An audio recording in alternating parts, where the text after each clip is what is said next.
dhakhtarkii Miswol qaliinka kaga fuliyay afka oo soo hadlay kaasi oo sheegay xaalad aan wanaagsanayn maxay tahay sababtu xilligan dhakhtarka u soo hadlay iyo walaaca uu qabo intaas iyo in ka badan ayaan idiin soo gudbin doonaa saaxiibayaal balse marka hore waxaan idinka codsanaynaa in muuqaalkan aad follow dhahdaan siina share gareysaan idinkoo leeg dhahaya si muuqaalku u gaaro saaxiibo badan haddii aad nagala socoto dhinaceena YouTube-na waxaa kugu xushmeynaynaa in janaalka subscribe aad dhaato oo gambaleelka furata si ay kugu soo dhacaan si lamid ah muuqaalada aan halkan ku baahino waa hagaag sidaa la socotaan dhammaantiin toddobaadkan waxaa afkii ka burburay Miswol taasi oo u tagtay dhakhtar iyada oo doonaysay in bushimaha ay bedelato waxa ay codsatay in loo sameeyo laba dabaq taasi oo ka dhiga macnaheeda in faruuryaheeda kor iyo hoos laga bararayo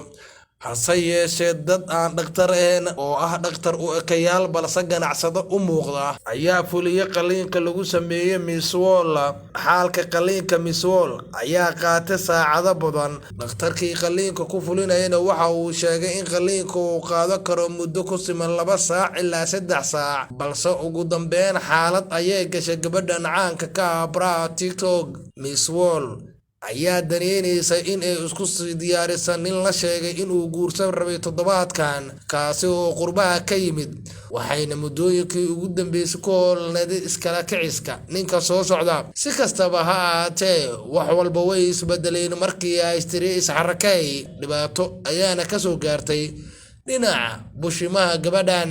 muddooyinkii ugu dambeysay waxaad moodaa Soomaalida in la qaldayo mar la bajista faruuryaha mar wajiga la feereysto iyo sidoo kale sheekada cusub ee maalmahan taagan ah in miciya dhaadheer la sameysto ma garan macnaha miciya dhaadheer sida sheedaankii oo kala loo sameysanayo waxa ayna markan ku soo badanaysaa gudaha caasimadda Soomaaliya ee Muqdisho hase yeeshee arrinka Miswol muxuu ka yiri dhakhtarkii sheegay inuu qaliinka ku fuliyay asagoo moodo in uu jeejeesayo ayuu wareysi bixiyay waxa uuna tilmaamay in Miswol qaliinkaasi uu ku fuliyay 3 saacadoodna uu qaatay hase yeeshee gabi ahaan wuxuu sheegay in qaliinka Miswol uu noqday mid lagu guul dareystay oo aan haleelin habkii loo baahnaa gabadhan xaalad ayay gashay waxa ayna ahayd gabar isku diyaarinaysa jaceelkeeda oo qurbaha ka imaanaya haddaba saaxiibayaal maxaad kula talinaysaan gabdhaha xilligan caadeysta in ay bishimaha bajistaan 2 mici oo dhaadheer oo mici sheedaan ay sameystaan aragtidiina waa noo muhiim ee qaybta hoose commentiga nagula wadaaga waadna ku mahadsantihiin dhammaantiin daawashada muuqaalkan ee noo share gareeya saaxiibayaal